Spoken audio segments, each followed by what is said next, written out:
Alright guys, I'm going to be giving my review here for the Wacom 24-inch Cintiq Pro that just came out about half a month ago. So I finally got a chance to get everything set up and get my basic my basic preferences configured and everything. And yeah, I'll be doing a full review. I'll be actually giving you a number. And most on these reviews, on these tech things, don't like to give a number because they're afraid of getting like blacklisted. I'm gonna give you an actual score, but I'm just gonna jump right into it because I'm probably betting the first thing you're wondering is you probably hear that loud fan noise and you thought like you've been hearing people ask about if it's loud. Some people saying it's loud. Don't worry, that's not the Cintiq. I don't even have it on right now. I wanted to. I have a mic that kind of picks up everything, so you should be able to kind of hear the fan noises. Right now, that's just my computer, so I can show you that. Yeah, see, here's my Cintiq. It's not even on right now. I'll turn it on in a second. I just wanted to compare for the people that were wondering about the fan noise, how exactly loud it is compared to a computer. Now, my computer, I gotta be honest, it's got an open air case, you can see right here. So this is a louder computer than normal because I deliberately got one. Oops. Dang it. Actually, hold on. Let me resize this real quick for you guys because this part. And this is a little. This webcam's not very high quality, so bear with me on this part here. Bring this mic over here. So yeah, like my computer, I just want to show like it's a louder computer than normal. So maybe you will hear the difference a little more, but even my last computer was still pretty loud. Like in comparison to the Cintiq, it's definitely quieter or louder than the Cintiq. And yeah, just like, so if you have a computer that runs loud at all, it's definitely louder than your Cintiq, so that won't be a problem. And I've got my mic here, this blue snowball, and I'm just going to put that closer to the fan to let you kind of know like how loud my environment is and what to expect. So like right now I have it right above there. That right about here is more where I'm sitting though, so yeah, if you can hear that from here, that's about what you'd hear from here. And now I'll turn the Cintiq on to show the noise that it adds to it, if you can even notice it.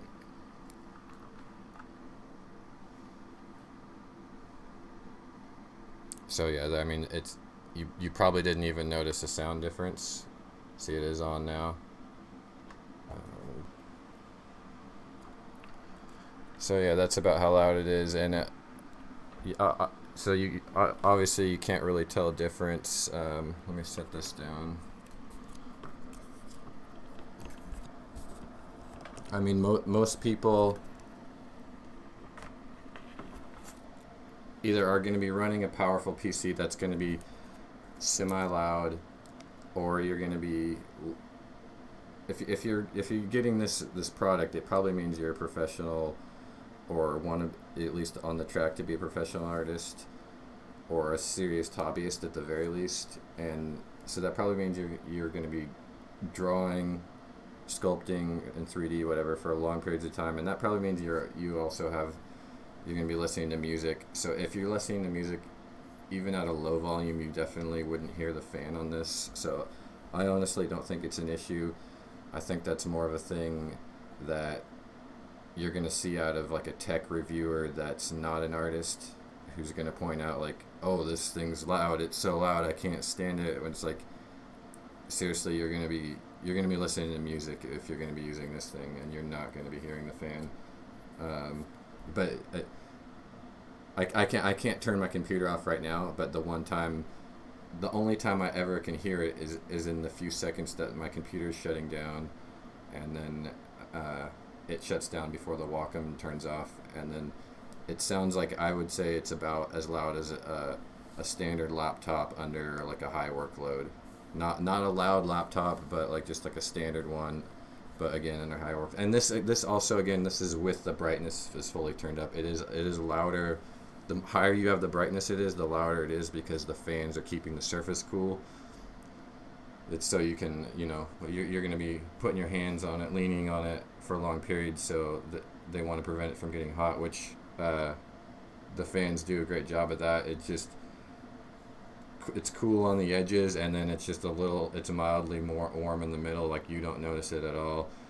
The heat that you wear, if you wear like an artist glove like this, which I recommend for any drawing tablet, just so you don't smudge it as much and you don't have to clean it as much. Like this is hotter, like this is heating up your hand just wearing this more than leaning on the surfaces really. But yeah, let me show you. See, it comes with the nice remote. It didn't used to, none of these cintiqs used to come with this, so that's sort of a plus. Like it's really nice. So I mean, I guess for now it's definitely a plus. But then if in the future, if you want to upgrade, if they make like a different one of these, then that wouldn't be good. Like a lot of people are complaining about or like in previous, like they complain like they keep taking away. They took away the stand. This isn't included. You got to buy this separately. You got the stand. So they're happy that they included this. I'm really glad that they didn't include the stand, because that just forces you to buy that specific stand. And if it doesn't work for your setup, like which it doesn't work for mine, then you're just paying for more stuff. So please, Wacom, don't include the stands. I would rather not even not include this, because you can still just buy this remote anyway. Like it's like people like don't seem to get, like, it's bad if they include the more things, because that jacks up the base price and it causes you to pay for things you might not actually need or want. And if nothing's included, you can still buy it all, but if it's included, you have to pay for it if you don't need it. That's why you don't want this stuff. I'm telling you, you this is something you're gonna probably want, because there's no like hotkeys, so you will need this. But like the stand, I'll show you my setup right here. Is like I've got a stand on order now. There is a workaround, it seems, to not have their stand, which I would have their stand if I could. I'll get into that later when I get into the stand portion of it. But yeah, like I just like my setup is my main monitor here. Well, I can't even pull back that far. The cord's too short. But anyway, my desk is really small, and it just fits my one large monitor, like 4K TV monitor, and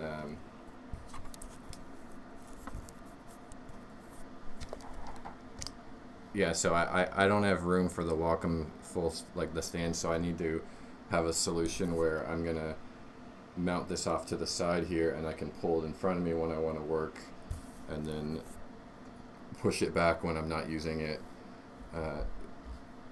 because the Wacom stand takes up a lot of room, and you can't fit it on the desk with your TV if you have a small desk like this. Oh yeah, this remote now is like secures on the Wacom a lot better. So like in the previous, like on the QHD, it would kind of like, if you had it more up like this, it would like slide down. So I don't know if it's just the remote. I don't even know if they changed the remote actually, but I think it's just these surfaces on the side are much stronger magnetic, so you have to like I'm putting like a lot of pressure there just to make it slide. Like the grips, it's got a rubber grip and it's magnetic, so it stays in place really nice. Okay, so there's these this little holder for your pen. You can put your pen in like that if you want, or you can slide it in like that. And then if you're right or left-handed, you can either you can have it on this side, or you can, there's a little slot on the other side above where these touch keys are at. Yeah, we got the pen here. Actually, this is the 3D pen. I bought this also, but this is the pen that comes with it. It's 8,000 levels of pressure sensitivity. Yeah, really nice. I bought the Pro Pen 3D because even though these are exactly the same, they both have the same pressure sensitivity, the same design, same grip. The only difference here is the Pen 3D doesn't have the eraser. Instead, it has an extra button here, and it has better functionality in general. That's why I liked it, and that's like one of the downsides of this product is like they have this awesome Pro Pen 3D, which I think is a lot better than this pen for functionality in general, especially for 3D like Zbrush, and you don't get an option to choose. It would have been really nice to choose the pen, because basically I have to pay an extra $100. I mean, it's okay that I have an extra pen lying around in case this like breaks and I have to get a new one. But these pens are really durable. My last Wacom product, I had the same pen for many years, and the pen actually never broke. It was the tablet that, even the tablet took abuse, and that lasted, and the pens never broke on me.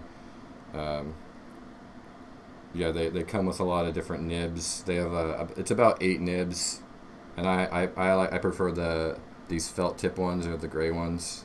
They're a little they catch the surface a little more.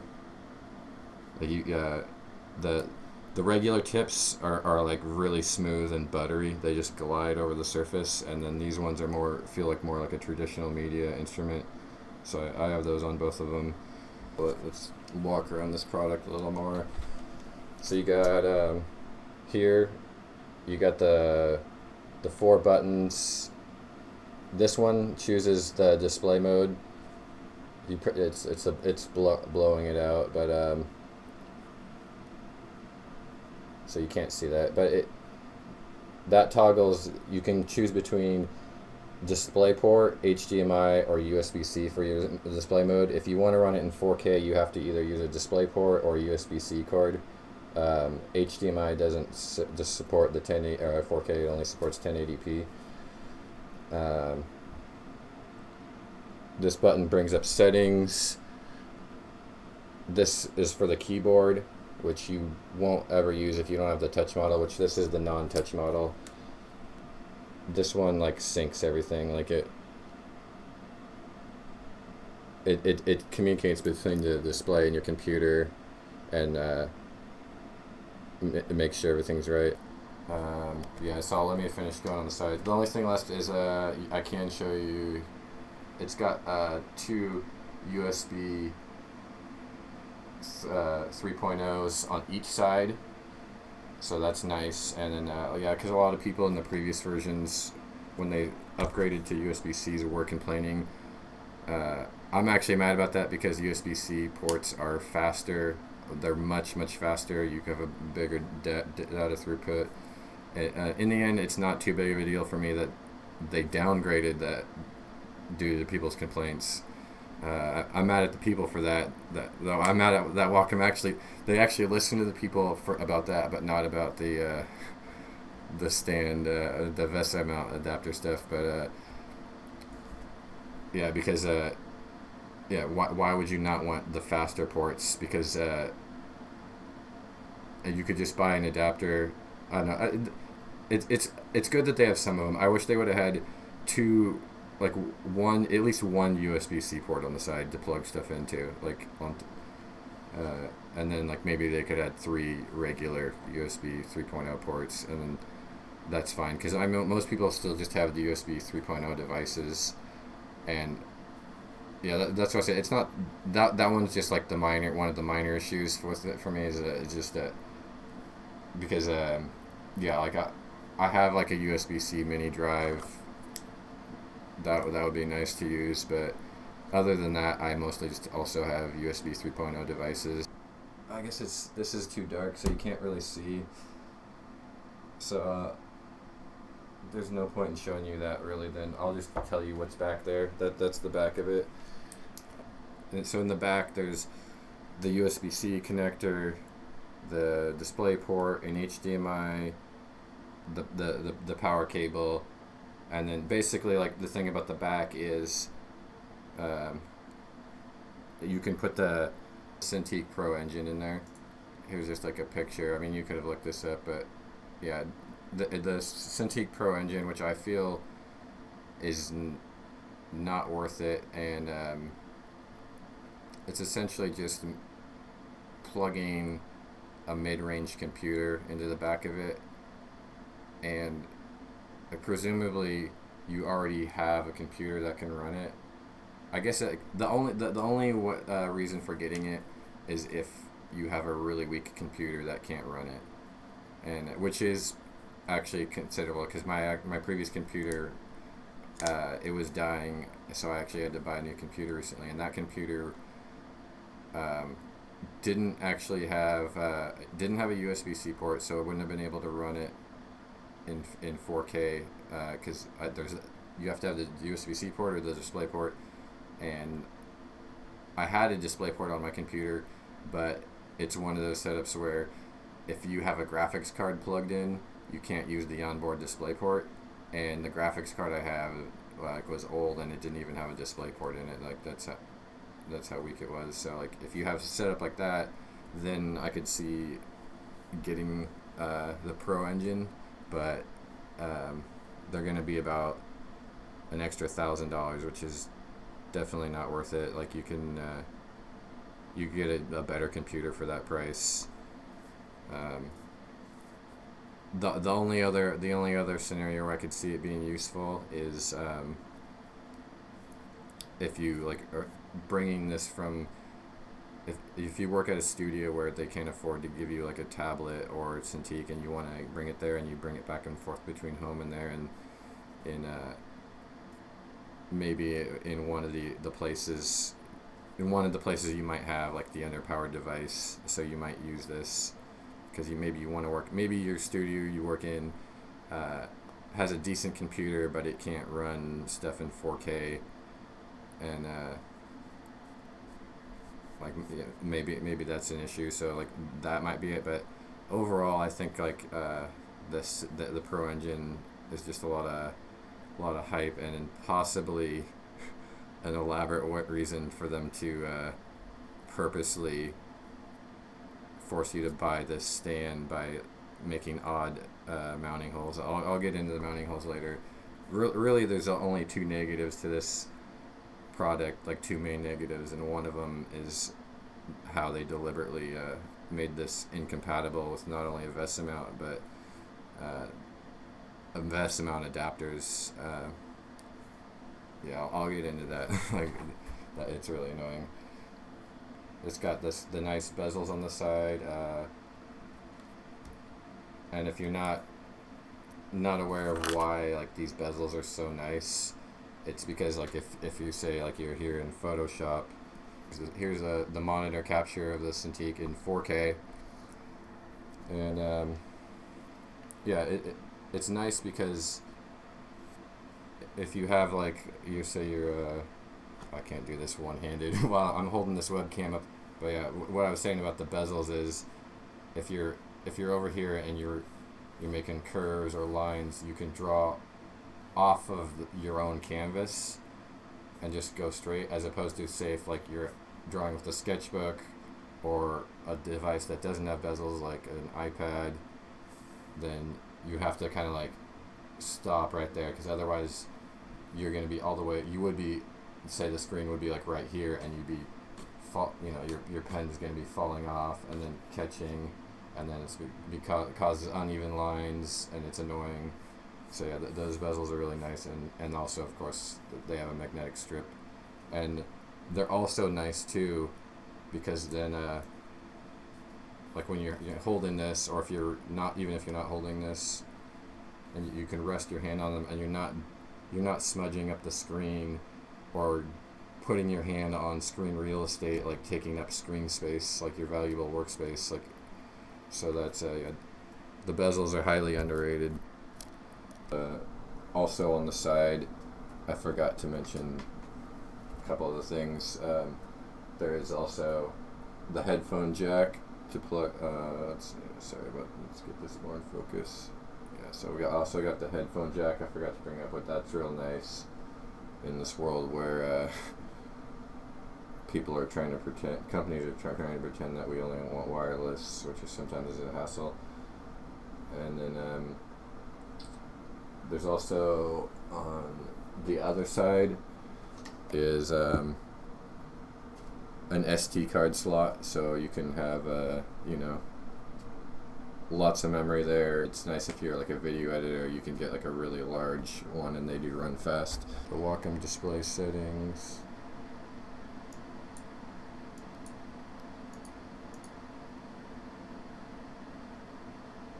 And you get like your color temperatures here. I like this. This is like this is more like a brighter, cooler tone, which I like. I think it's more of like a pure one-to-one color, but like you can do it like I think a lot of people probably prefer like a warmer color just because it's easier on the eyes for long periods of time, and then just because like it has a nice look, but then I don't think you're getting an accurate re-representation of your artwork. I don't know. I'll show you the functionality here in a second. I'll try to show you how there's no parallax and no lag and everything, but yeah, sure, I'll do that right now. Like, yeah, so here's Photoshop, and then I guess you can't really see. I'm gonna try and like put this on my arm. So I got like I also have the cursor turned on, so you can see up there, like I have like the crosshairs turned on in the middle.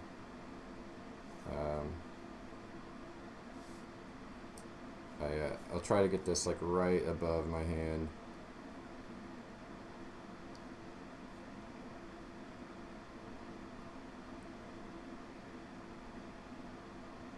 See, like you can see there's no parallax. It's like it's doing it. I mean, it's blurry, but you can see like it's putting the dot like exactly in the center of. And like even the camera's off slightly to the side too, so like even the camera is like seeing it from a slight angle here, so you're not even seeing like the full accuracy. Yeah, I don't know. My webcam is a little low res, and it looks like it's having a hard time. It can't like focus on the screen. It's confusing it, but you can at least see.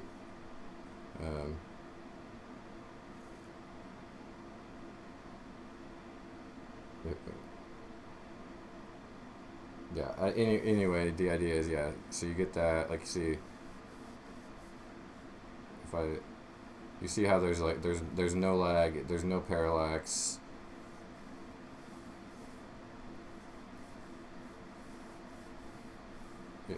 Really smooth. This is Photoshop 2, which, if you don't know, if you're not familiar, that Photoshop is not doesn't have optimum perform, even though like they do go back and forth with Wacom a lot, and they like update their patches, and Wacom will update their drivers around Photoshop. Like Photoshop as a program itself does not actually have the fastest response time for any tablets as far as like brushes, lag goes, and all that. I believe like Clip Paint Studio has like the best brush response. So if you really wanted to see, you could, but like as you can see, like even in Photoshop, there's no lag or anything. And then yeah, I could do like obviously with a big brush, you're gonna get, it depends on your computer really. That's what a lot of people are get confused about, and like when they try brushes, like so you can see I have like no lag, but if I go down and I select like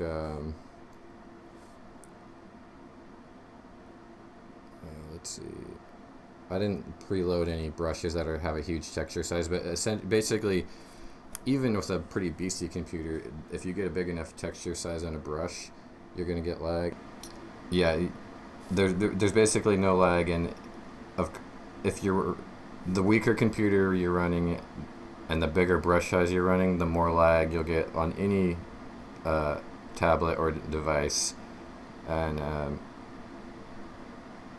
So yeah, so if you are running into lag, it's not this. I'm showing you here, like, this is a complicated blending brush, and it's, you know, it's doing it instantly. I have a brand new computer though, so my computer is really powerful, but that's more of like, as far as lag goes, unless it's like the really low end tablets, like brush lag is mostly to do with your computer's processors and graphics cards.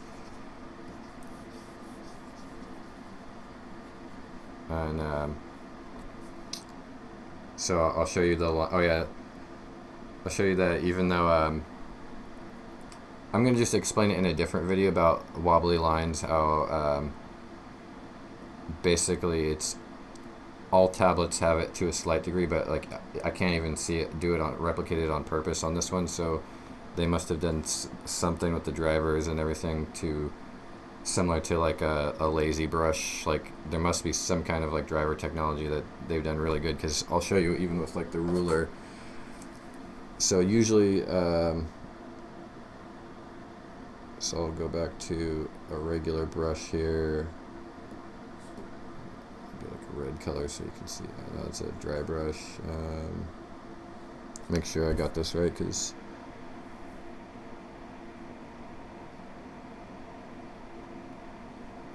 history, mixer, no, it's still doing mixer brushes. There's a dry brush. Okay, there we go. Now I'll go back up to, so yeah, like my current setup here, you see I'm leaning over sideways. That's because yeah, I just don't have any room in my room to support this without an Ergotron stand, which I have coming. And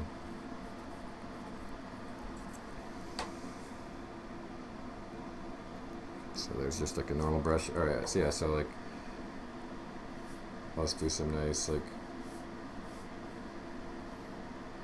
straight lines, and with like wobbly or weird lines, where all of the things have issues with diagonal lines, but you know, there's freehand is about as straight as like that's just like, yeah, you can see like there's no like, even in I'm not amazing in making straight freehand lines, but these ones are doing pretty good. Or like if you do like a nice smooth curve, like that's like where you would notice issues in a tablet is, oh, this is like really hard on the eyes. Sorry about that. Let me just make a new layer and fill that, because that red's way too bright.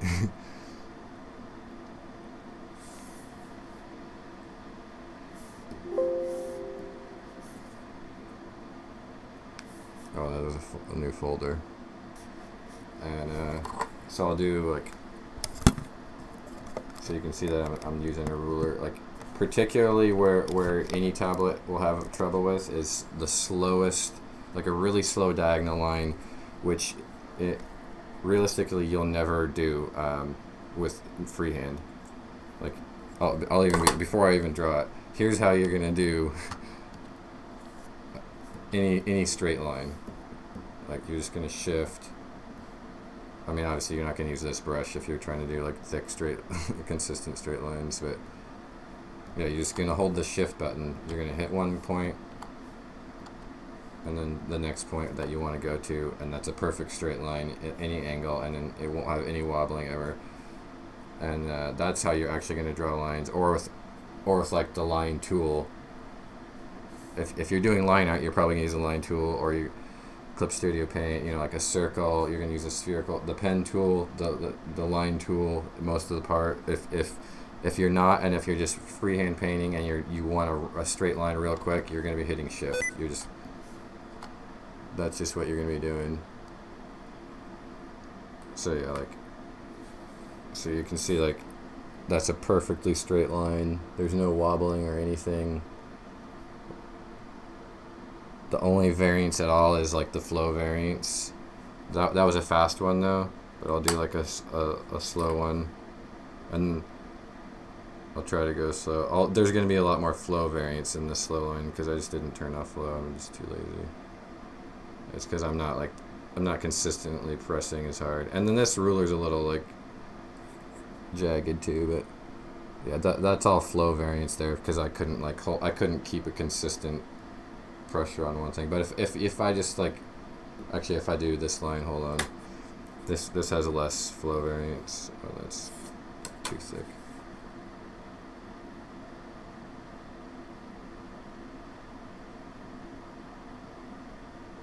I'm gonna try and do it like a little lighter. Oh, actually, like I need to decrease the brush size.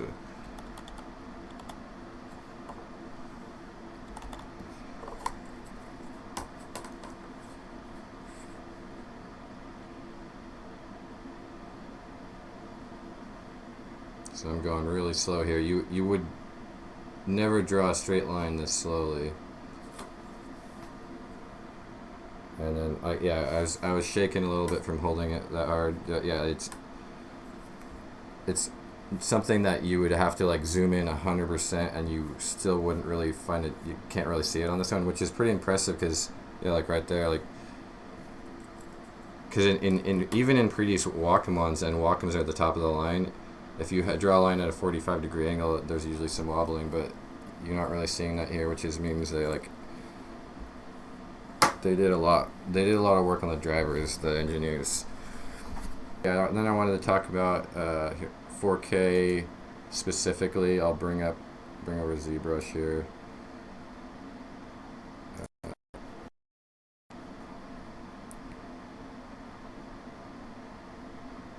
So yeah, but yeah, about 4K. So you come over here in ZBrush, mess around, make these cheeks giant. Actually, hold on. Let's use the new. Let's make these cheeks really ridiculous. Let's use this new tool in here. The snake sphere tool. Yeah, look at those cheeks. She's got quad cheeks. But anyway, the point I want to make is with like the 4K thing, what people don't seem to get and is that like there's this whole thing of like, oh, you don't really need 4K, it's just a little bit clearer, and that's just a waste of money and it doesn't matter. It's like, no, that's not the actual benefit to 4K. Here's the actual benefit to 4K. Look at how much room I have on this. Is a 24-inch monitor, and mind you, like if you had the 32-inch model, which would be an insane amount of workspace, but I've got plenty of workspace, and these menus that are in, like, particularly in all these art programs, especially the 3D ones like ZBrush, there's so much menu space, and I don't even have like a lot of the extra menus open up here in ZBrush right now. There's like you cycle through the different menus you have. There's like the one with no menu if you don't have 4K. But yeah, I haven't customized my setup that much because again I just got this. But normally you'll have even more menus than this. You're gonna have extra palettes and options here. You're gonna have some more this stuff going down more, like these brushes here. Like I like to have like my brush, like these down here. Like I like to have a bigger selection, like all the way like here basically. So you don't have to just keep hitting the B and like switching. I know some people like the B as a hotkey. Some people have the B as on the pen. Maybe I'll experiment with that. But I think it's good to have all these like as all just navigation. But yeah, you have all this workspace, and now I'll show you an example of how extremely different it is. Because it's literally 4 times the workspace of a 1080p device, which is what all of the competition is. Wacom is the only, no, I take that back. I'm sorry. The Microsoft actually has almost a 5K display. That's like actually a really nice display. It's just that their pen sucks. Like that device is actually an incredible device in every way. Like their stand is like the best stand ever. It's basically the best device ever, except for the pen is the worst pen of all the pen displays. So that's why I'd stay away from that one. But yeah, I'll bring this ZBrush now over to a 1080p monitor. So now, yeah, let's see, I'll maximize here. Now look by comparison how much space, just the basic amount of menus. Like all these menus are minimized. Like I don't even have that many. Like there's only one strip of these brushes down here, one strip of over here, but this is like fairly minimal for ZBrush. Like Photoshop's not that much different for space taken wise. It's not as much space as like ZBrush, but like yeah, look at how much considerably different it is. Yeah, I won't even move the head. You see, like look how here, in just zoom to where it was at, her head takes up more than the full screen, and then these menus are eating up close to half my workspace. It's pretty close. It's manageable, but yeah, it's just manageable. That's it. But now look at this. Now I'll switch back to the Wacom. I didn't zoom in or out. I didn't move the head or touch anything. Now this head in that same exact state zoomed where it is only taking up. You can see. I mean, it's literally a fourth of the space. Okay, yeah, and here we have all the different settings. And one of the things that's cool about Wacom products, so this has been like this for a while, so this isn't a new feature or anything, but you can customize multiple. I have both pens. I can select different hotkeys for each pen, and not even just that, but you can have your overall your overall controls for programs in general, but you have your specific things. Like there's ZBrush, there's Photoshop. I have different things. See, there's like the tumble pan zoom for ZBrush, but in Photoshop I put undo for this key for this button, and yeah, and then you can go into the remote too, and then that's the same deal. Each program can have their own controls. So you can go to modifier, you can click all the different buttons. You could do specific keystrokes or combinations of keystrokes for any button.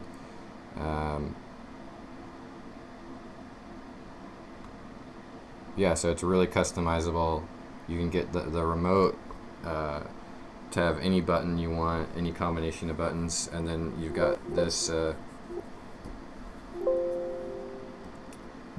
zooms in and out, changes your brush size for the scroll wheel. But that's the only thing about this remote that I don't like, is that this is like too jumpy. The way around that I've found is just to like, instead of like scrolling around it how it's meant to be like this, to zoom in and out and change your brush size and everything, instead just like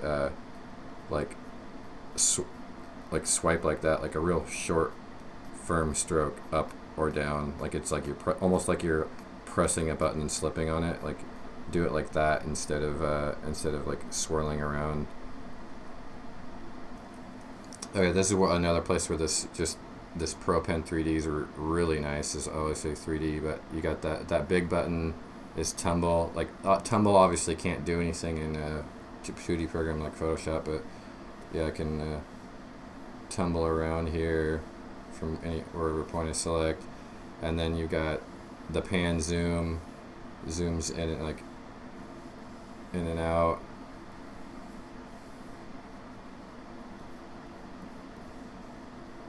Tumble there, and then I changed the top button, but I made it so it's like a scrolling left and right, which is really useful. So basically in 3D, I have all my buttons as navigation buttons, and that's again why this 3D pen is just so much better than the regular pen. Like just having that one extra button, it would be awesome too. Like I think you could have one more button too, like on the side, and that would be like the ultimate. And for any pen in any mode, and like you don't need the top. Like when I first started using tablets and stuff, I had coming from like traditional background, I had the tendency to always want to use the eraser, but it's just strictly an inferior way, because it's not even, for me, it's not even like the speed, like the slowing down of the speed. It's the fact that this eraser here, that's a big, wide, like clumsy tip. So like which usually when you're erasing, that's even one of the most precise moments you're having in a drawing. Like there's like a little bit of a correction you need to fix, and you need to get that fine detail. So that's an even more reason why you want to be using this tiny little tip instead of the big bulky back. So honestly, it's just you don't need it. Really, I would like it just to be like another tip. Like if they had it as an eraser, kept the default eraser function, but then added another tip where you flipped it around and it's eraser, that would make sense. But obviously that would make the pen way more expensive, and they're already $100 standalone. And that's probably also why they didn't keep the eraser and add the button on the side, which is also what that would have been actually easier engineering wise, but then it would have been more expensive to add that extra button and this pan zoom and all that and then do it. But then that's enough about that, because this isn't the review for the 3D pen, which is, like I'm saying, like I highly review this. Basically, this is great in almost every way. I give this a 9 out of 10, maybe like a 9.1.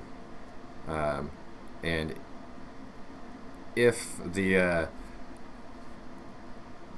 the 32-inch one performs exactly like this one, and it's just a bigger screen, I would give that like a 9.3 out of 10, just because this device, like it's basically like, it's the bigger the better.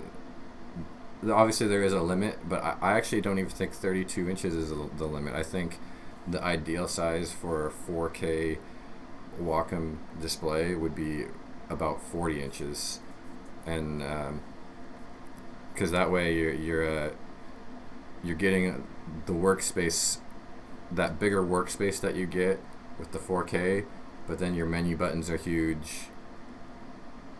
Your workspace is massive. Like 32 is really good. 24 is it's good, but like I would like the bigger one. But for me, so why did I get this version when I could just wait? It's not about the waiting. I would still buy the 24 over the 32, even though the 32 is a better product if it performs like this one. It's just the reasoning is like, yeah, my workspace is, I don't have a lot of room, and then any room I'm likely to be in is even going to be smaller than this. So I have less room, and the 32 might be so heavy that you couldn't mount it on an Ergotron arm. You could probably still do it on the HX, but the 24 is going to do that, and then like on that kind of arm is going to support like a little bit of leaning on it better than like the 32 would. So like the 32 with leaning on it is probably going to sag, I would imagine. And yeah, that's the other reason why. One of the other reasons why I didn't want to go with the 32 is because if I had the room, ideally the perfect setup would be the 32-inch Wacom with their stand. Their stands are actually really good. It's not that I don't want one. It's just that I would have to completely rearrange my setup. I have a really nice 4K Sony TV / monitor. That's my main monitor, my TV, my gaming thing, and that's what I want front and center. It's got like, as nice as this Wacom's got really good color display. It's got 99% Adobe RPG, which is our RGB color value, which is actually better than the cintiq 16 Pro. Like, so this isn't just a scaled up version of that. It's actually a better quality display technology than the 16-inch 4K version. But yeah, like my Sony TV is even nicer. So it's got even better colors, brighter. The colors are actually about the same, actually, but the brightness is better. and it's got HDR effects and everything, so it's really nice. That's what I want. That's like my main center point, and that's also like the way my desk is I'm kind of forced to have like, you know, like I have like a keyboard and mouse slot that rolls in and out here, like, so I kind of have to have my keyboard and mouse there. I can't put it up there because then it's like awkward and taller. It doesn't fit there, and like it's just more efficient here anyway. And then like the only way I could have like the Wacom stand, because it's a large stand, and it's not like super flexible like the Ergotron arms. You can like mount on something smaller and thinner, like on the side of the desk, and just like move the arm around. But the Wacom stand's just like this really sturdy, nicely built thing that just goes in and out and takes up a lot of room. But it's if you have the room, I would actually recommend getting that over an Ergotron arm, just because they're built to lean on. Like they're built to have your device on it, and you can like put your full body weight like leaning on it. So it like, not that you want to always do that. Like the whole point is that it's ergonomic, so you can like sit up straight and like and draw. But there is no position in existence that the human body is meant to be in for more than like a few hours straight. Like if you're in a perfect bed, you still like roll over to one side or toss and turn a little bit.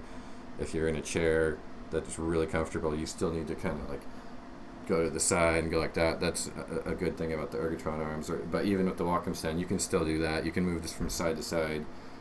You can lean on it, but that's what I'm saying. Like, I'm a leaner. Probably like a lot of artists are leaners. Put a lot of pressure on. You might be someone that presses hard. You might be just someone who rests their arm. You like drag your hand. That's what's nice about the Ergotron arm.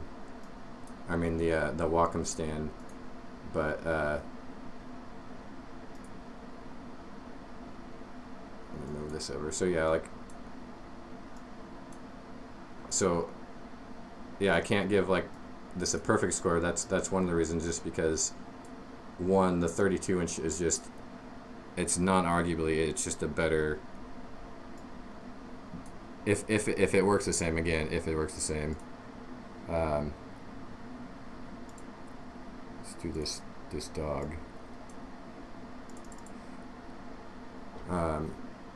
If it works the same, then that's just, you can't argue. It's just a better setup. But the other reason why I didn't choose it is because it's $1,000 more, and I don't think going from 24 to 32 inches is worth an extra $1,000.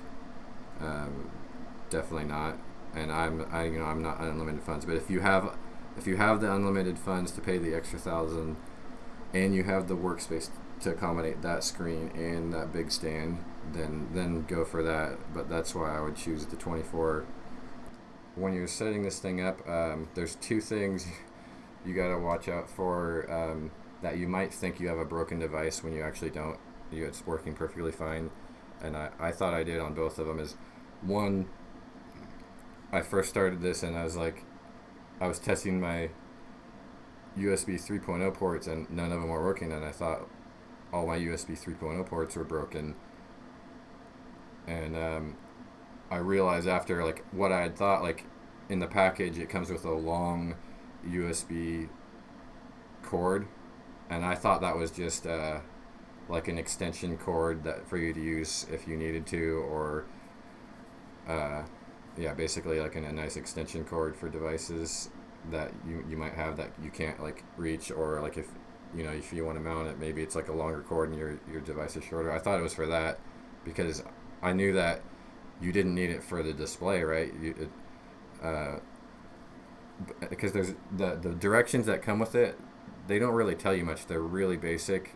They just get you to the point to plugging in devices, and you don't even know like which ones you're actually supposed to plug in, if you have to plug in all of them or any of them, or I mean, obviously you have to plug in some of them, but the instructions are not clear on that. And one other thing, but like what that cord actually is that you have to plug that into the back, into that USB 3 port, and plug it in your computer, because that basically activates all the other 3.0 ports. It basically means that, again, this is why I would have liked the 3.0 ports or USB-C port, because all 4 USB 3 ports on the sides are actually just running through one hookup in the back through one bandwidth.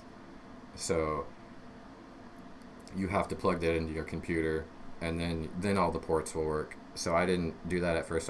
No, they weren't broken. So if you're having that issue, don't worry. And then the other thing is like, I don't have the touch one. I don't know if it's the setup's different, process different on that, but on the non-touch one, when I first got it, like all I saw, so there's like these 4 buttons, and I couldn't get any of the displays to work. Like it wasn't detecting my USB-C, or actually any of them, and I didn't understand what was going on. And then the only button that was working was this one, which chooses the displays, and then I could toggle between them, but then I couldn't select them. What happened for me first, then I tried to use the pen, right, and the pen wasn't working at all. Like, it wasn't like, not only was it not like it's not that it just wasn't the pressure sensitivity or the tilt or anything, like it literally wasn't detecting it. And I've used previous Wacom devices, and I thought I just had a totally broken device, because in previous devices, if you didn't have the drivers installed, at least, like, I don't know if it was like this in the last couple, but in the earlier products that I had, like the older ones, it would still work. It would just like, it would be like, you have to like scroll over like a mouse, and it wasn't point to point, and then pressure sensitivity wouldn't work, but it would still recognize it, so you knew like it wasn't defective, and it was like at least picking the pen up. You knew like the devices were at least communicating, but that wasn't happening. So I was actually really mad, and I started setting this up late at night when I got off work, so like I didn't have time, and like I just went to bed like that, thinking I had a broken product. Basically, plug in your USB the port, and then whatever, either HDMI or display port, whichever one you're going to use, and then you have to download the drivers in order to get everything else to work.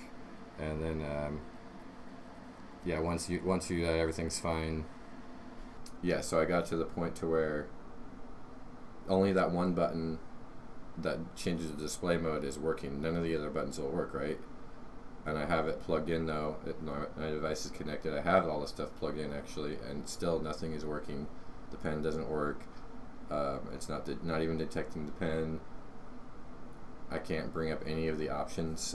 Maybe if you had the touch version, you could just touch those options, and then it would give you a link to where you can download the drivers. I'm not sure if it's different with the touch, but with at least with the non-touch,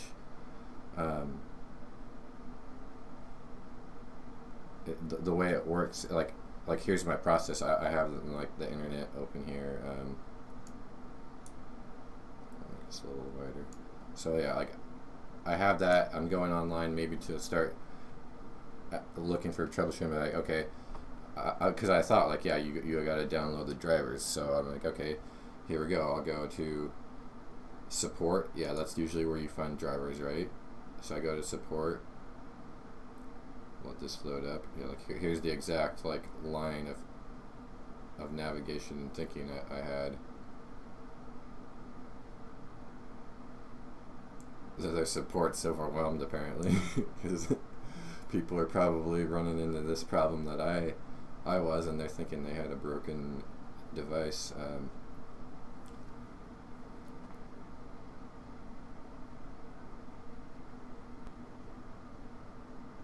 Come on.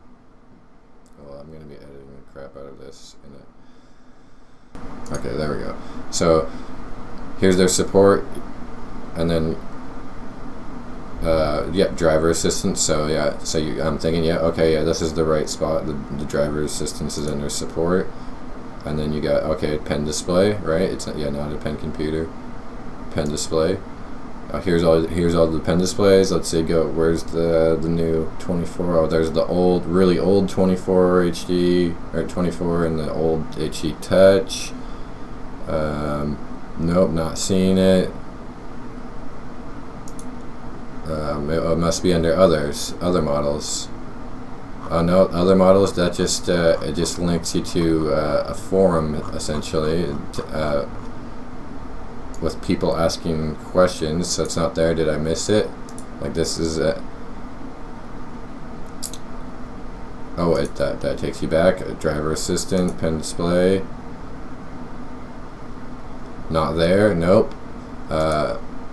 What the hell is it not? So is it not there? And then this is gonna take a while to load something. But yeah, like I went back and I checked the pen computer to make sure maybe they put it under the wrong slot. But no, that it's not there. And like I'm like, okay, this sucks. Like my thought was, okay, I clearly was just looking to where the driver support is at, where the drivers would be, so I could, if it was a driver's issue, like purely like because like a lot of devices, like with Windows, they just automatically detect device and they'll automatically download any drivers you need for that device. It's nice and simple. It's one of the nice things about Windows. And it didn't do it, and so like, yeah, like I didn't see the drivers. There's something, okay, it must be they don't have the drivers here because it's a new product and it just came out. Because like even as I was doing this video, it's still a weekend, about a weekend, like, and about when I actually no, it's about 2 weeks now. So yeah, it's really inexcusable that they haven't fixed that problem on their website by now. But when I first had this problem, it was like about a little less than a weekend when I got mine. I got mine a little later because of some issues with the online, again with their website. It had to do with, I had multiple issues with their site and then their online sales service. I actually had a bad experience, but that's a different video. I don't think their sales department and their website should be reviewed under the same thing as their product. This is a review of the product itself, not the corporation and the website and how the company is run. But yeah, so like that, I'm like, okay, so that's when I went to bed, because like I was doing this and it was already really late, and I was like, so I went to bed angry, thinking that I had a broken product, because that happens with stuff, and it's really frustrating with expensive stuff when it ships broken. I thought that's what was happening to me, but it was not broken, so don't worry. And then type in, there's regions, English, and then English takes you to a Japanese region, because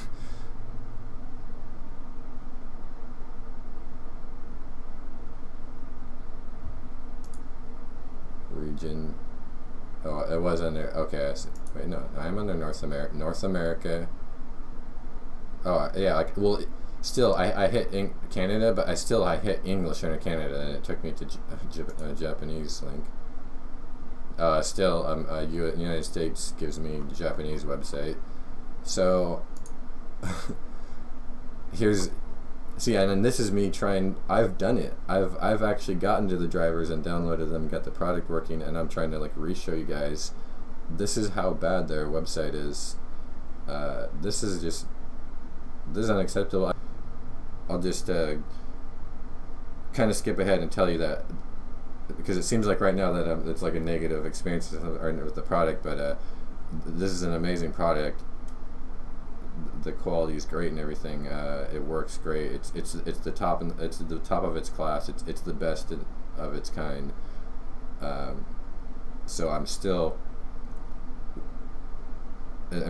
be giving it a 9.1. I'd say or 9, like maybe a 9. Out of 10. But then all this stuff here, like, these are like little minor things. There's just a bunch of little minor things in it, so it'll probably seem like I don't like the product or something, just because I'm talking about those a lot. But I just wanted to make sure I explain myself clearly on those little things, because for some people, some of them are a little matter more than not. Like for some people, they pretend that like the fan noise might be a huge deal. That's not for me. It's just something I was covering. But this like issues with the website, like for a product that costs this is like the base level. The non-touch one is 2,000. The touch one is 2,500. The 32 is $1,000 more. I'm hoping they should have it ironed out by then. That doesn't come out until summer, like at least May. But yeah, this is not acceptable. Like I showed you the intuitive way that I expected, and like what most people that might expect, or people that have had done previous Wacom products, like where you would expect to find the drivers. If I just type in Wacom 24 Pro,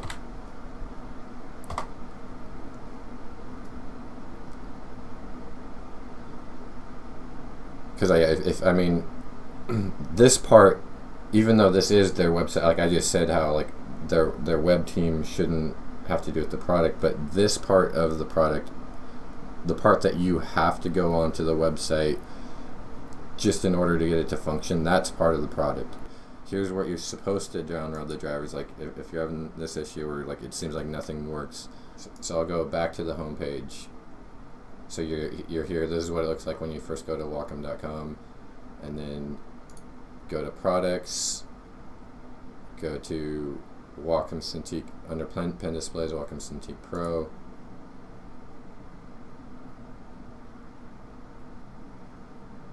Get started, and then step 2, download the drivers for your Mac drivers, Windows drivers, right there, and then everything will work fine. It comes. This is the setup guide, and it's supposed to be simple. I know, like it does say Wacom.com start here, right? But I just like read that as, you know, it's like, okay, I got to go to Wacom.com and like to start it, like you know, you just go to Wacom.com and do one of those steps that I thought you would do, like, because it doesn't say, like, there's virtually no instructions, like I was saying in the setup here. It's simple, but it's overly simple, because it like if you see here, like it just tells you oh, this is probably mirrored for you guys, so you can't read it, right? Oh yeah, it is mirrored for you, but I mean there's no words anyway. These graphics just show you, like, oh, here's a picture of, oh, here's these plugs go here, these go here, these go here, but it doesn't tell you which ones you have to put in, which ones you are recommended, which do what, and or if you have to, do you put them all in or not? Like, it's not clear. There's like A, B, and C. It just shows you them, and then it shows you, oh yeah, close up your case, and then turn it on, and turn your remote on, turn your PC on, like, and then it just says Wacom.com /. If you did happen to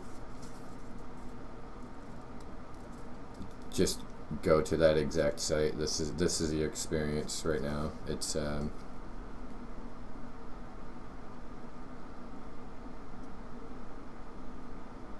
you just, oh, is it broken? Did I hit the wrong thing? Or why don't I go to just type in Wacom.com instead? Because maybe I'll just Google search Wacom, right? And maybe it's the wrong website, or the one in the manual is older and they changed. So let me see.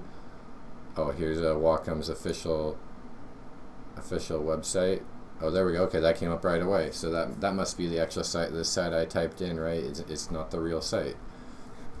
Loading, so I just, like, you know, my initial, I was like, while that was loading, that's exactly what it did. There was like, oh well, I mean, it's just telling me to go to Wacom.com, right? So I just, oh, and I know that, so I have that site bookmarked. I'll just go there, go to the actual site, and then I'll just find the drivers like that, and then I'll take the steps that I showed you earlier, like the process I took, and as you can see, like, you can't get to the drivers there, which you should be able to get to those drivers with all 3 of those methods that I took, especially the support one that has the drivers section.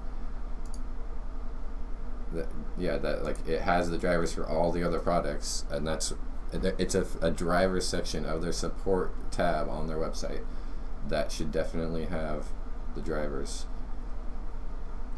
So so the price for this model that I have is the cheapest the cheapest one, for $2,000. The touch version is an extra $500, and I really don't think that touch is worth the extra $500. Like if I was reviewing, so I'm giving this I'd say like I said, I'd say a 9.1 out of 10, and then if I had the touch version though, I would be giving it an 8.9, even though it's got more features, just because like part of my score here is it has to do with like your value for your price. So like if it was to be a 10, you would have to have perfect value for the price, and this is actually like 9 is still really good. That's an excellent value. I think this, with the non-touch version, and this size, I actually think it's an excellent, for the first time maybe ever, that there's cintiq for what you get, all the features, the 4K, all the extra, more USB ports than ever before, the best pen ever by far for the same price as the old pens, the included remote, all the different hookup options, like 2 different options to run it in 4K, one for HDMI if you're just doing your 1080p, like all that stuff. I think is actually worth $2,000. Like and then, but if I was reviewing the touch version, $500 is not worth the touch functionality. And I'm assuming it's the bigger a product is, the more it costs to put touch in, and the more pixels you have, the more cost it is to put touch in. So that's why to put a touch in 4K, it does cost them a lot, but I'm not saying that it doesn't cost the company $500 worth to add the touch feature. I'm saying for a user, $500 is not worth the touch functionality. So I would say the touch version of this, I would rate like an 8.9, maybe probably like 8.8 even, just because that's like such a huge amount of money just for touch, like an extra amount. And so that's people probably want to know as part of the reviews, is it worth the money? I think yes. Like I said, for the first time, I think in previous Wacom cintiq generations, I think you were paying a lot more for your than what you were getting, just because it was the best and they didn't really have competition before. But right now they've got a lot of competition, and so they can't charge that much more than their competition for just being better. Because like I said, for other products, like the Windows Surface is in some ways even better than this, and the Dell Canvas is basically identical to their previous, the Wacom, their flagship model, the QHD, the 27-inch, and so their other company, and that was their first outing. So Dell's first outing in this has a product equal to the Wacom's previous generation flagship model, and which is a few years old, like 3-4 years old now. I believe it's 3 or 4 years old. I believe the cintiq Pro 16, the 4K came out last year, and this is a year later. And I think the 27 QHD came out 2 or 3 years before that previous cintiq Pro. But yeah, they have that. That's a really good product. The Dell one, I'd probably say that's this overall for an artist, probably the second best one. The Microsoft one, even though it's better in almost every area, has a really shitty pen. But the Microsoft Surface Studio actually has when it launched anyway. Now I think they're charging the same price and it's the same computer components, but when it launched, it was actually an extremely good value, even though it was really expensive. Like the top end one is $4,000. You're like, what? $4,000? That's not a good deal. It's because it has an even better screen than this screen. It's same like 99% RGB color value, but it's a 5K screen, and the stand is incredible on that. It's like got this 0G hinge. Like you wouldn't think of it, but one of the most amazing things about that product is its stand.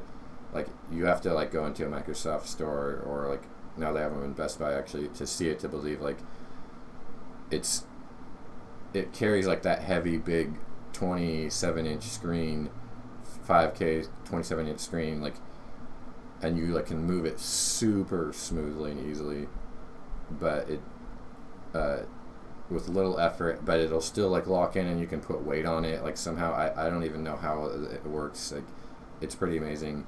You get that, you get the screen, you get the pen, you get like these totems, which is basically their remote, which is not as good. They're really nice, but for actual functionality, the only thing they're better at is like for video editing and animation. And then you get all that, and you get a built-in computer. That's the main thing. Is like, and it was like, it's a full-on legit computer. It's not like the Cintiq Engine Pro, which is still the upper model is actually pretty good for the Cintiq Pro. It's strong enough to run in 4K, obviously.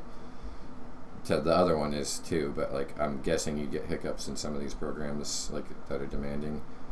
But the Surface Studio at the time, the computer that was shipped with it was actually like a powerful creation computer for the time. Now it's the same computer now, like 2 years later, or a year and a half later. So, like, yeah, I think it may be 2 years now that actually. So that's not worth it now, like as much as it was.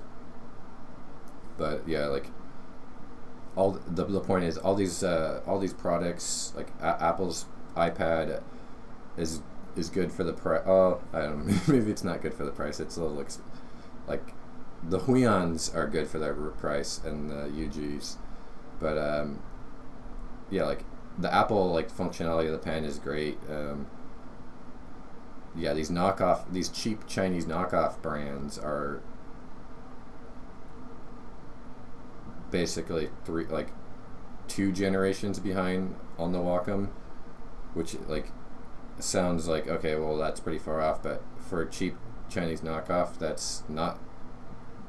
That means like everything else is coming up fast, and it's starting to get easier to make these kind of devices. So the screen's a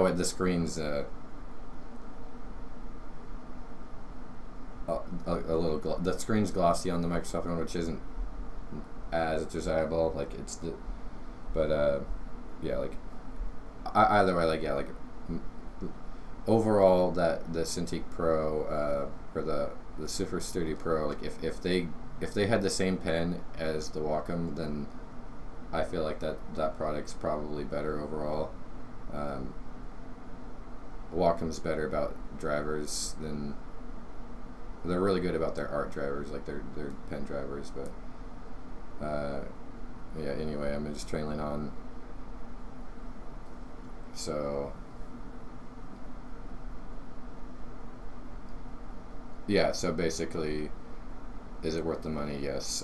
Like I said earlier, there was like I had the little minor gripe that maybe knock a point off for taking away the USB-C ports, and then the issue is with the stand. Like you got to take off some points too for the fact that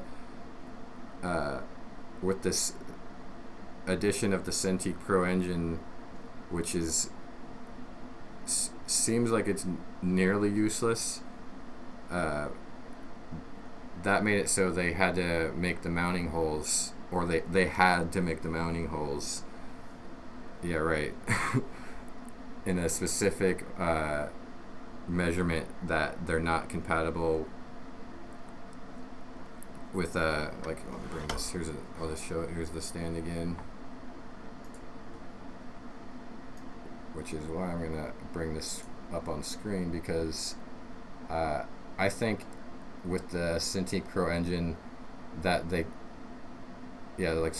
mounting holes aren't compatible with a VESA mount, but the Wacom products never were VESA compatible. They always made them deliberately non-compatible so that you would have to buy their stand, that's fine. Like companies do that. Like Apple does that, and people stopped giving them shit years ago for deliberately making accessories that you could only work with Apple products, like not being USB compatible for so long, taking away features that you want, having less buttons than you want or need. Taking away the headphone jack so that you have to buy their specific headphones, and as an excuse to charge you more for their packed-in headphones. All that stuff. So people don't give them shit for that, but they give Wacom shit for deliberately mounting it. But where I really have an issue with it is that if all you had to do is just take one extra step and buy a VESA mount adapter before, and so you just buy like the 100 by 200 adapter, and then it's fine. Then you could use any mounting arm or monitor mount you wanted to.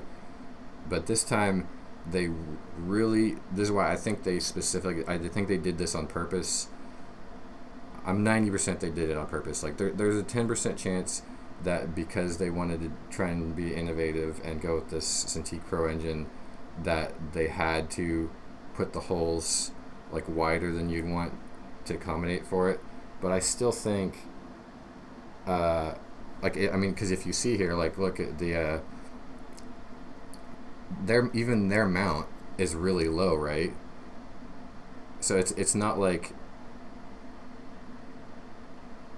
you could have just you could have made it like slightly lower, like see you got the holes here and here, and they really only overlap where this goes a little bit. You could have just made the display a little bit taller and then slid the holes down, or like, so you could, even these ones you could slid them down a little bit, or you could just make the whole thing taller, or you could have changed the way the Wacom slots in. You could have made this shorter and wider. You could have made the display wider, and like you could have just made this thicker and not as long.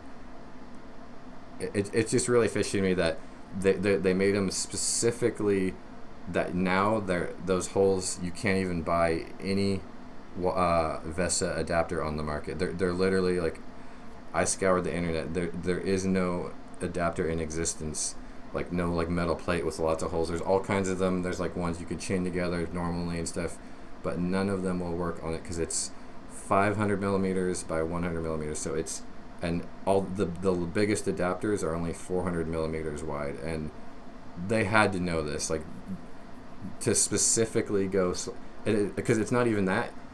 It's like if they went. Even if they're like, okay, you want this really wide stand, then like they could have went 600 millimeters, like if, and then like that would have been an even number, so you could have chained together two of the you could have chained together the flat display or the flat adapter mounts easier, but because it's 500 and not 600, then you can't have you can't have like one in the center and then two on the sides. It would be like one on the center and one on the side, so it wouldn't match up evenly. So yeah, it's like they really went out of their way to make it so you have to buy this stand, which is $400 if you want a stand. Like, I mean, it comes with these legs, which I did forget to mention. These legs are like actually they're really nice, the built-in ones, but obviously it's still pretty flat, so you're going to be hurting your back if you don't have a stand. But the feet are nice, like they have like these rubber grips on the bottom, so this thing doesn't slide around. I did forget to mention too that the front end has this thick, really nice grip on this side, so if you're resting it on the desk, even with a third-party stand or whatnot, like it does not slide around at all. Like that's a really nice touch that I haven't seen in any other displays, where it's a nice thick hardy rubber footprint, and like yeah, you have to really push on it hard to slide it. Like you have to deliberately move it basically, so that it's a really quality device. But yeah, that was just like, those are my issues. Like if it wasn't for all that stuff, I'd be giving this a 9.5, 9.6 out of 10, and then the 32 inch would be like a 9.8, 9.9 out of 10, like nearly a absolutely perfect device. But there's just a few little, the tiny little thing of taking away the USB-C ports, which like again like that ends up not being, that's just like a 0.1 off, like a tenth of a point off, just because of the fact that besides the one little like drive that I can just plug into my computer anyway, like I don't like need the USB-Cs. It's just they're better, so like it's just like it's just weird to me that it's a downgrade. But yeah, I mean, because there's more ports now than there was before, that's an upgrade. Yeah, and like I said, I mostly have 3.0 devices, so that's a minor thing. It's just the real thing is like the stand thing, where it's like, okay, I get it. You want to like make extra money, and I also wouldn't have as much of a issue, because like the stand is really nice. It's like I said, like it's very sturdy. It's got a really heavy weight on the base, so that it doesn't slide around. You can lean your weight on it. It's got a good adjustability. It's not as adjustable as an Ergotron arm, but it's also, like I said, the trade-off is that it's not going to wobble at all when you're like leaning on it or drawing on it.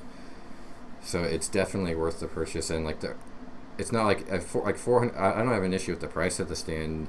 I just have an issue that you specifically have to buy it, because like people are saying like, oh, $400, that's crazy. It is a lot of money for a stand, but the Ergotron arms, like the high-end Ergotron one is $250, and then if you buy a VESA adapter, then that's another $50 to $100 around there.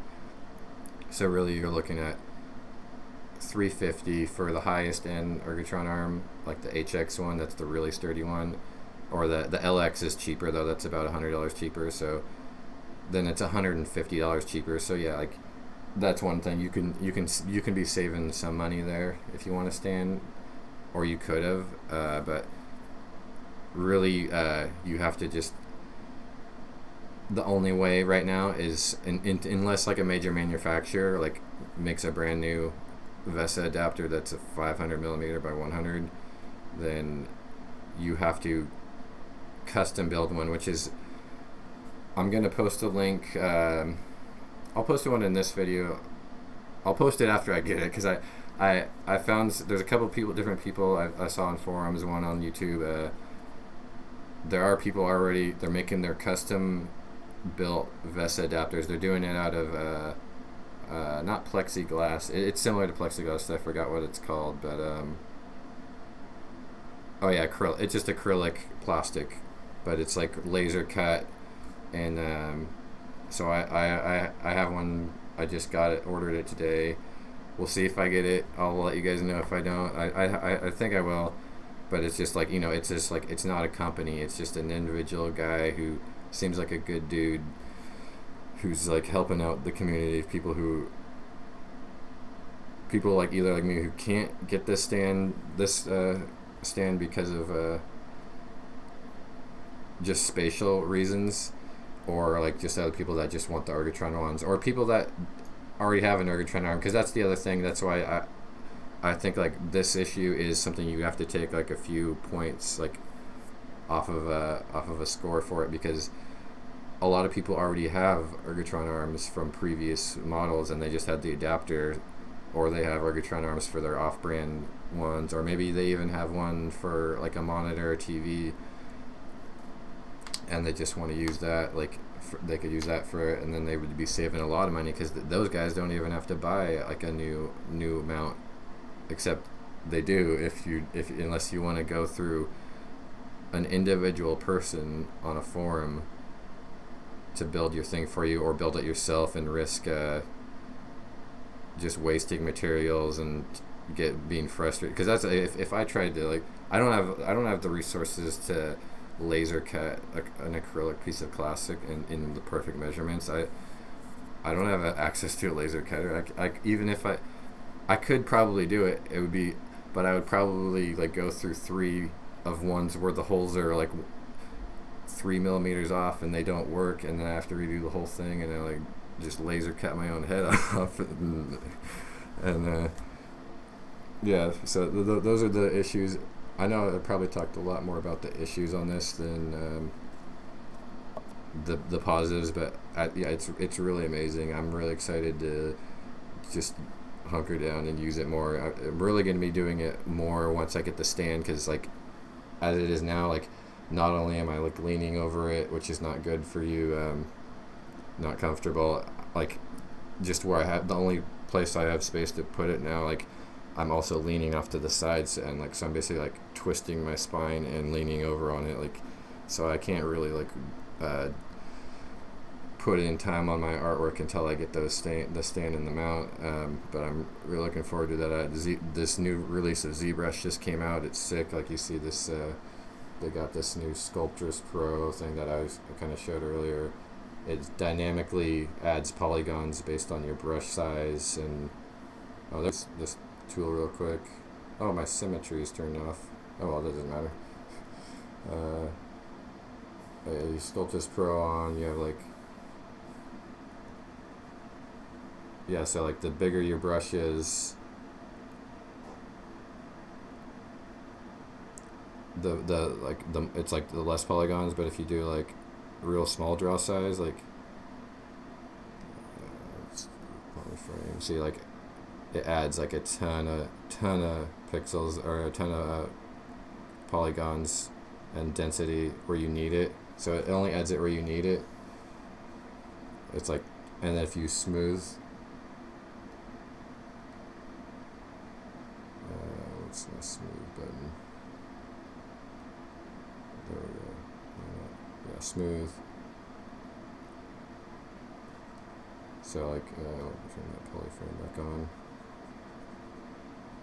It'll like take things away and then like make this really big. This isn't a ZBrush review, but this is just so cool. Yeah, check this out. Yeah, you could never do stuff like that in ZBrush before. And yeah, I see like it's called like tessimation, so it'll like, yeah, see how it took away the polygons live, and you can do cool things. It just dynamic, like there's no, like there's barely any polys there. It pulls them out.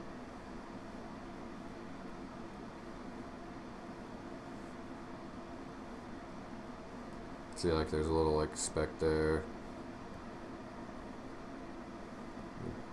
Yeah. But anyway, yeah. See, I just want to get right into like messing around with ZBrush and Photoshop and everything. I'm gonna be doing some projects. I'm gonna be streaming as much as I can while doing the art. I plan on like uploading all these videos, and this is like the longest review ever, but yeah, the fan noise, not a big deal. The stand issue was annoying. Other than that, yeah, amazing device. Yeah, people stop asking them to include the stand now, because like that would make this same issue worse, because then I would be paying $400. You would be paying $400 more for this, and I would have to I would be losing an extra $400 basically, because I couldn't use that stand in my conditions. Like, so don't stop. People that are watching this, stop asking them to include stands with their products. Yeah, Wacom, if anyone's Wacom's watching, please make, in future models, or even the same one in the future, you should make a choice of which pen you want. You could, I mean, even if you want to not make this pen anymore, if you still want to make it, just market this as, hey, do you want this for digital painting, or do you want the 3D pen for 3D sculpting? Even though this is just better for both. Yeah, maybe add another pen in the future, or add one more button in the future. Wouldn't be far off to. It's not hard to move your thumb up one more space. It's reasonable to have one more button on the side here.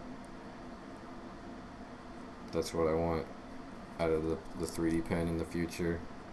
One more button. Don't want this pen anymore.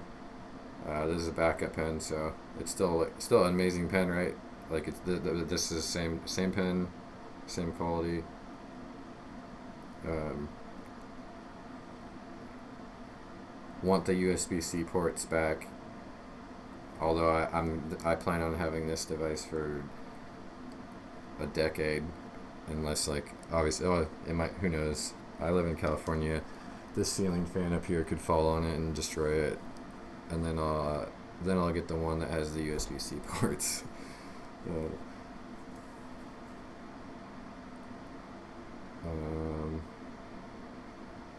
Oh yeah, so yeah, this pen, the lag, no lag, parallax is amazing.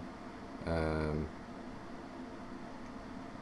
I'm gonna make a video on like kind of like the things a little more like outlined and less randomized than this, and that one's gonna be about the things people don't understand about tablets, which is I'm gonna go into more depth about like the jitters for people that have devices that do have the jitter issue.